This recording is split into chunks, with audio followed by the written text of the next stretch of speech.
Hello, my name is Tate Skinner. I am the Minford Local School District Attendance Officer, and this is a recording of a presentation from the November 30th, 2021 Family Night.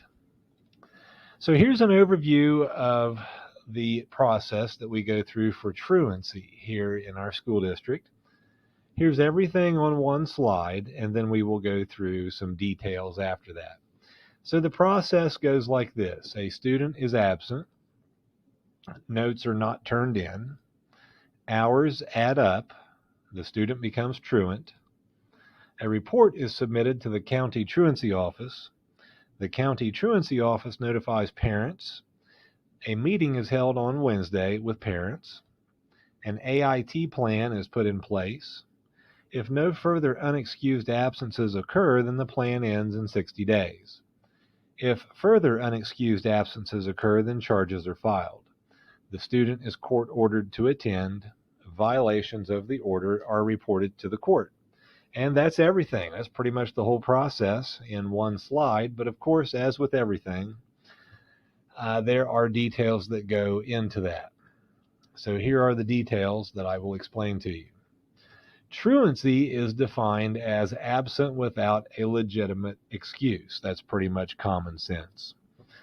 A legitimate excuse is determined by the Ohio Administrative Code, not the opinion of local school personnel. The state of Ohio affords certain excuses for students and parents to use that are legitimate in the student missing school. I created a separate presentation for this, and it contains about 47 different reasons that are of use to parents and students. However, I'm not going to go through all of those here. If you would like to see all of those in that separate presentation, you can scan the QR code there on your screen. So I'm going to boil it down for you just into 10 categories that are things that every parent and student should know about excuses for school absences. An excused absence must fall into one of the following 10 categories. One would be the illness of the child, and that's the most frequent. If you don't feel good, don't come to school, and you can use a parent note or a doctor note if you happen to go to the doctor to be seen. There could be an illness in the family necessitating the presence of the child. Sometimes, the parent might be hospitalized in pretty bad shape, and if I were a student, I would want to be there with my parent. Or it could be that the student, if an older student, could be taking care of the parent. Quarantine of the home is number 3, and that's a frequent one in the last couple of years, as we all know. Number 4, death of a relative. We try to show extraordinary patience, care, and concern for students who have lost a loved one. A death in the immediate family is always a rough thing on a student, and a general rule of thumb is 3 days, but it can vary, depend on circumstances. Medical or dental appointments, those are common. Just make sure you have a note from the dentist or the doctor that you can present to the school secretary when you return. Observance of religious holidays is number 6. And number 7, college visitations. Number 8, placement in foster care or change in foster care placement. And this has become more frequent in the most recent years, and it's quite a change for a foster child to go from one place to the next, and we try to take that into consideration and be as caring as we can for them and their circumstance. Homelessness, we have had and do have students that are homeless, and that is a very tough thing to go through, and circumstances happen that make that the case, and that it requires a lot of patience, caring, and concern. And of course, there could be an emergency that comes up, and that could fall into several different areas, but the emergency is according to the judgment of the superintendent of schools and must constitute a good and sufficient cause for absence from school. An absence will always be unexcused if there is no parent note, doctor note, or court note that is turned in. That is very important. If there is no supporting documentation, the absence is automatically unexcused until such documentation has been presented. So here are some calculations you need to keep in mind. 1 school day equals 6 hours. Lunch is not counted in the total hours for a school day. There are 3 ways to become truant in the state of Ohio. One is consecutive habitual truancy. You can also be monthly habitual truancy and yearly habitual truancy. In the case of consecutive, that's 30 hours in a row, which is 5 days. For monthly, that is 42 hours, which is 7 days. And for yearly, that is 72 hours, which is 12 days. So what is habitual truancy? It is when a student has missed a certain amount of school without a legitimate excuse. So reporting truancy, here's how we do it here in Minford Local Schools. On Sunday, yes, and you're reading that right, it is Sunday, and our 309A attendance report is run from our database known as DAZZLE.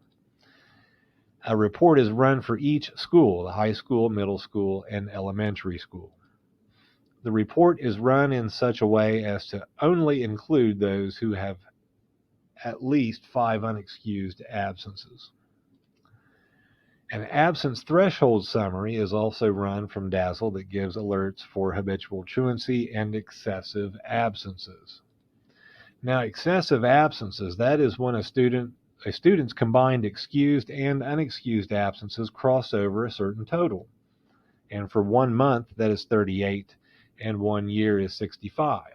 When that happens, the parents receive a letter in the mail, but the letter does state that no action will be taken. We're just required by law to send that letter. So continuing on Sunday, letters are drafted for each student that crosses over the excessive absences threshold. And for each student that is habitually truant, a single-page report is completed. All students on an AIT plan are checked for any unexcused absences. So I always like to explain things that may not be common language to most people. An AIT plan, what is that? It is a plan truant students are placed on for 60 calendar days. If the student has an unexcused absence within those 60 days, then truancy charges are filed in Scioto County Juvenile Court. Also on Sunday, all students on a court order to attend are checked for any unexcused absences. An email is compiled with all reports and pertinent information and sent to the truancy team at Minford Local School District for review. Here is our truancy team. I send this to all of these people: the high school principal, counselor, guidance secretary, nurse, school secretary, and the same for the other 2 schools as well, including our school resource officer, who may have information about some of these students in which there are special circumstances that we otherwise would not know about. So he is a very valuable resource. All input from all team members is taken into consideration before the final report is made to the South Central Ohio Educational Service Center truancy office. On Monday, that's our assigned reporting day for truancy with the South Central Ohio Educational Service Center truancy office. Why do we have an assigned day? Well, the county truancy officer has 4 other schools that he works with, so geographically he cannot conduct meetings at all 5 schools on the same day. So certain schools have certain days that they report, certain days that they have meetings, so forth and so on. Our county truancy officer for Minford Local Schools is Keith Shamhart. Also on Monday, the Minford Local School District truancy team reviews the information and provides any information they may have that could alter any of the reports. The revised truancy report is sent to Linda Seth at the South Central Ohio Educational Service Center, who then processes the information. Linda Seth, she is the secretary at the South Central Ohio Educational Service Center truancy office. On Tuesday, Linda Seth at the SCOESC arranges AIT meetings with the parents that are to take place at the respective schools. So what is an AIT meeting? Well, AIT stands for Absence Intervention Team Meeting. The meeting is held at the school, and the participants are the parents, the student, the attendance officer, which is me, and the ESC truancy officer, which is Mr. Shamhart. On Wednesday, AIT meetings are held at the respective schools in which the particulars of the AIT plan are explained. Most recently, within the last couple of weeks, we have decided to hold all of the meetings, regardless of which school the student attends, at Minford Middle School.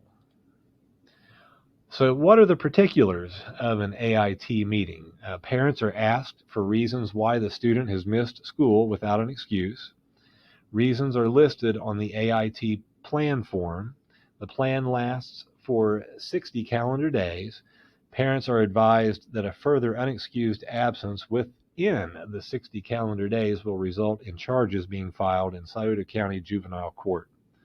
The charge will be failure to send on the parents, and depending on the age of the child, a charge of truancy will be filed against the student. All parties will sign the form before the meeting is adjourned.